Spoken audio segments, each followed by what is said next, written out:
वृंदावन में आगमन बिहारी जी के बिना हो ही नहीं सकता। उन्होंने बुलाया और मैं चली आई। कभी वो हमारे स्वामी दर्शनानंद जी को निमित्त बनाते हैं, कभी हमारे इंद्रदेव जी को निमित्त बनाते हैं, वो बुलाते हैं, हम आ जाते हैं।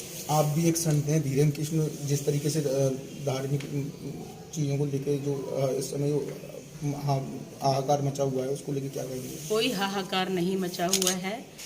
सनातन धर्म पर आक्रमण कई विधर्मी करते हैं, क्योंकि उनको सनातन धर्म की शक्ति का आभास नहीं है। और जिसको सनातन शक्ति का आभास नहीं है वह तो ऐसे उपद्रव करेगा। तो वह ऐसे उल्टे सीधे लोग जिनके ना पिंड अच्छा है, ना उनके संस्कार अच्छे हैं, और इसलिए पिछला तो जन्म बिगड़ा ही होगा, इस जन्म में भी मनुष्य का जन्म ले लिया है, लेकिन उनकी आत्मा अभी भी कलुषित है। ऐसे लोग जो तमाम प्रकार की बातें करते हैं, सनातन धर्म कभी भी इससे कोई उसके ऊपर प्रभाव नहीं पड़ने वाला। और सनातन धर्म के जो अनुयायी हैं, जो हमारी शाश्वत शक्ति है, सन्यासी हैं, हमारे भक्त हैं और तपस्या करने वाले भक्त हैं, उनके अंदर एक विशेष प्रकार की जो ऊर्जा आती है, जिनका मन कलुषित नहीं रहता, जिनके विचार शुद्ध रहते हैं, भाव शुद्ध रहते हैं, शरीर शुद्ध रहता है, ऐसे लोगों के पास शक्तियां एकत्रित संग्रहित होती हैं। और अगर वो राष्ट्र कल्याण में लोगों के लिए लगाते हैं, लोगों को दुख दूर करने में लगाते हैं, तो लगाते रहना है और ऐसी प्रभु की शक्ति उनके पास आती रहेगी।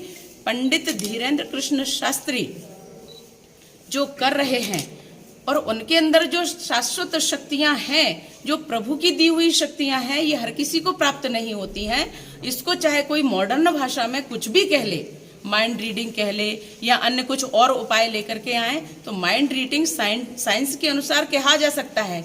पर सत्य बताइए कि एक संत जिसने अक्षर ज्ञान नहीं लिया, एक संत जिसने उतनी पढ़ाई नहीं की जो माइंड रीड करने वाले लोग शायद पढ़ रहे हो और बता रहे हो, लेकिन वो धीरेन्द्र कृष्ण शास्त्री जो बात कह रहे हैं वो अडिग हैं, अटल हैं। किस पर? ईश्वरीय शक्ति पर, हनुमान जी की शक्ति पर। कोई नकार दे अगर हनुमान जी को, तो मैं चैलेंज कर रही हूँ उन शक्तियों को जो आध्यात्मिक और शाश्वत शक्तियां हैं, उनको अगर कोई नकार दे, इस भारत में नहीं पूरे विश्व में, पूरे विश्व भारत गुरु था उसका, और भारत गुरु आगे भी वैभव, परम वैभव पर भारत माता को पहुंचाकर बनेगा।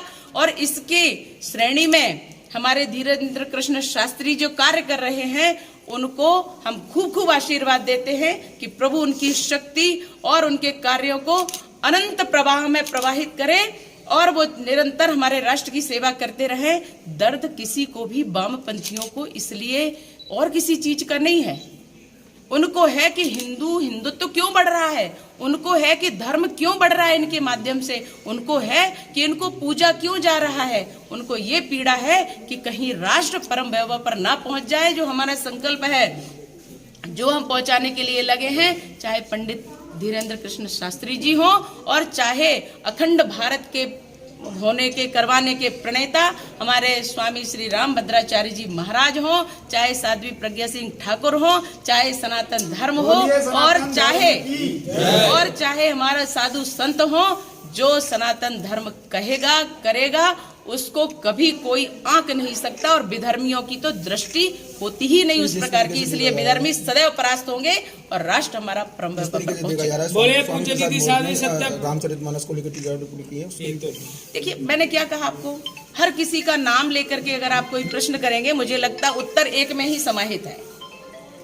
ठीक है, और विधर्मी कुछ भी कर लें, कभी वो राष्ट्र धर्म से, कभी वो सनातन धर्म से जीत नहीं पाएंगे। और इस पर आक्रमण होते रहते हैं। ये हम लोगों के थोड़ी चेतना जगाने का काम भी करते हैं। तो ऐसे लोगों को बोलते रहना चाहिए। पर ये भारत है, बोलने की स्वतंत्रता सबको है, लेकिन जिस दिन उन्होंने हमारे धर्म पर किसी भी प्रकार का आक्रमण किया, ऐसा जवाब दिया जाएगा कि धरातल नहीं मिलेगा और आसमान भी नहीं मिलेगा।